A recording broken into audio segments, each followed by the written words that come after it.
Hello students, today will be discuss about environmental pollution in India. Okay, ये कैसे है? First, pollution going unabated. The neglect of environment has been and is still going on unabated. The influence of various governments and the collisions of industrialists have made it possible for all types of industries, transport, and local bodies to go on polluting the environment without regard for the health and welfare of such community. The environmental pollution agitated the minds of scientists in several developed and developing countries, and this subject assumed so much importance that the United Nations held a conference on human environment at Stockholm.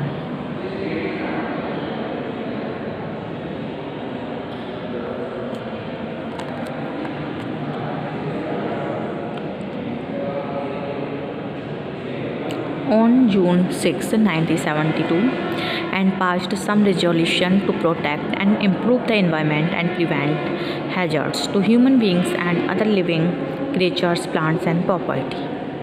Next type of pollution.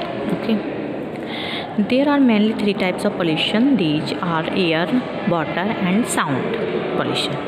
Air pollution is caused by heavy road traffic and the smoke being emitted from automobiles, chimneys, and railway engines, and the foul smell of open drains. The smoke coming from speedy automobiles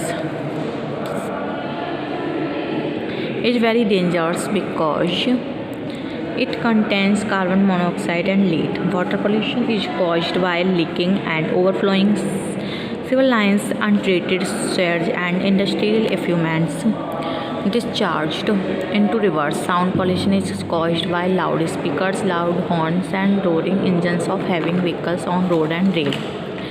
Next, impact on health.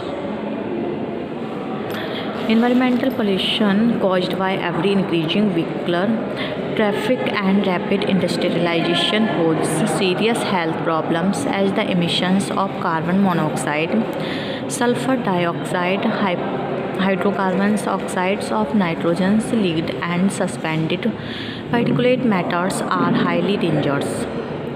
Indiscriminate spraying of pesticides on standing crops and plants and their application to stored grains not only affect the unskilled users who are exposed to them, but those who consume them. DDT and VSC lead to adverse effects on liver, nervous systems, and blood.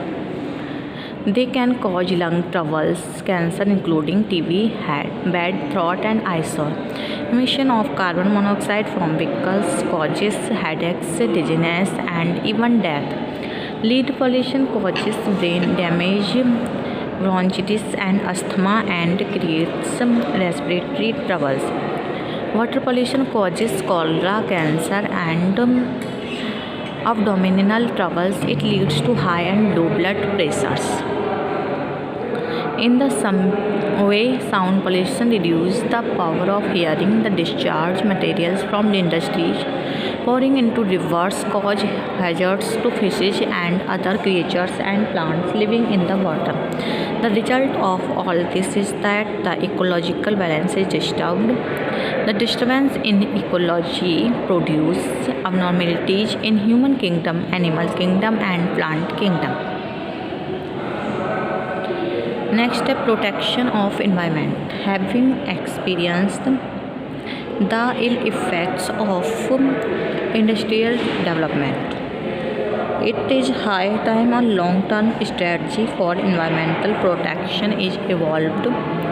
In this respect, a national urban development policy is strongly created with a view to contain metropolitan just for developing secondary cities and to ensure development of existing small and medium towns as well as establishing new ones as a part of regional strategy. In addition, a clear industrial location policy will ensure setting up of specific large industries at a specific location with a growth, but also facilitate in taking measures for environmental protection economically and in coherent manner. In order to protect the environment, protection of wildlife at all levels is urgently needed. Some of the species of wild animals and creatures have, on account of human pollutants, forests should be protected and declared national property. People should be encouraged to plant more trees. Similarly, immediate steps should be taken to save hills from erosion. Industrial effluents should not be allowed to flow their rivers. People should be discouraged to throw dead bodies into them. Next, environmental acts.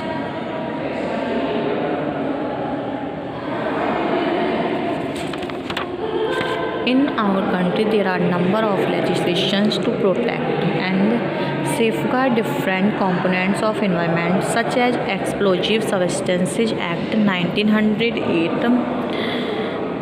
Factories Act 1948, Indian Forest Act 1927, and Industries Act 1951. There are enactments for protection of environment at the state level also, such as the Acquisition of Land for Flood Control and Prevention and Erosion Act 1955 and the Municipal Corporation Acts, which provide for shared disposal, drainage, etc. For the protection of water, the air, there are the Water Act 1974 and Air Act 1981. The need to provide for a comprehensive legislation for the protection of all the components of environmental under a single agency was aired at different platforms, with the result that the central government passed the Environment Protection Act of 1986. The object of the bill is to provide for the protection and improvement of environment and for matters concerned therewith. The need is being felt for the institutions of pollution control boards for water and air and sound.